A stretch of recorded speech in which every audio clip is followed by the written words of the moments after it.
The European Commission will publish today a report on the state of the economies of the EU's member states. It will also release an analysis of macroeconomic imbalances in 13 countries, among them Croatia. Finance Minister Zdravko Marić is optimistic that Croatia will get out from under the EU's excessive deficit procedure this spring. Croatia was not able to implement all of the reforms it had charted for 2016, but Marić said that strong economic and fiscal indicators are likely to contribute to the lifting of the so-called corrective arm. Prime Minister Andrej Plenković's government is expected to cap the price of natural gas for households on Thursday.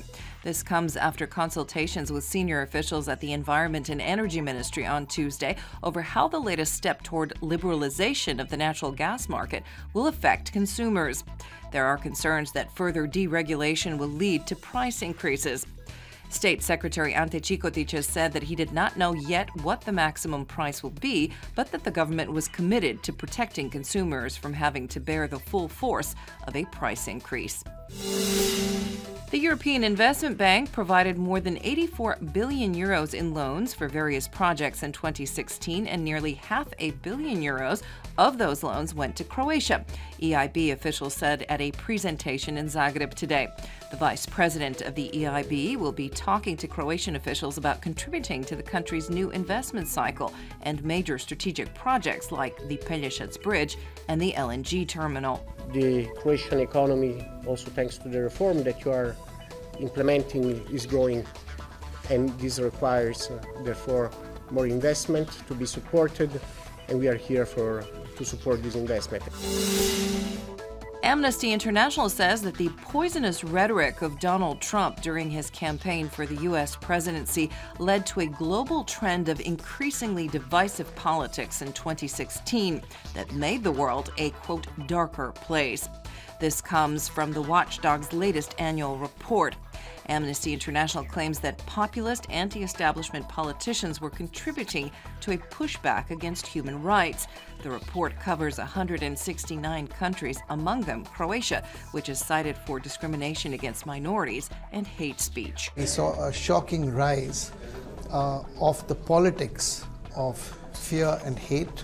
So we had politicians across the world dividing societies, polarizing societies, scapegoating minorities, migrants, refugees. And the consequence of this is that there is a complete free fall in human rights. So, Ana Konjuh has advanced to the quarterfinals of the WTA tournament in Dubai. The 19-year-old Croatian bested Russian Elena Vesnina 3-6, 6-4, 7-6. Ivo Karlovic has suffered his third consecutive first-round defeat this year. He was bested by American Donald Young at the Delray Beach Open. The score was 7-6, 7-6 for the American. Borna Ćorić is the only Croatian left in the tournament, and he faces Miloš Raonic of Canada in the second round. Partly to mostly sunny skies are expected this afternoon. Southeasterly winds will pick up and temperatures will be unseasonably warm for this time of year. There will be more clouds on the northern sections of the Adriatic and in Gorski Kotar, where there is a chance of light rain. On the coast, expect a moderate to high southeasterly wind in Dalmatia and the far south, and a southwesterly in the north.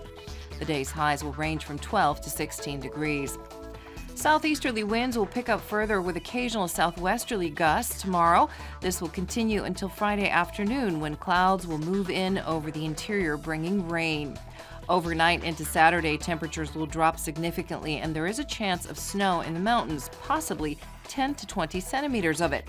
The weather will settle gradually on Saturday and give way to clearer skies by afternoon. Variable weather is expected on the coast on Thursday, with traces of rain and a moderate to high southeasterly wind.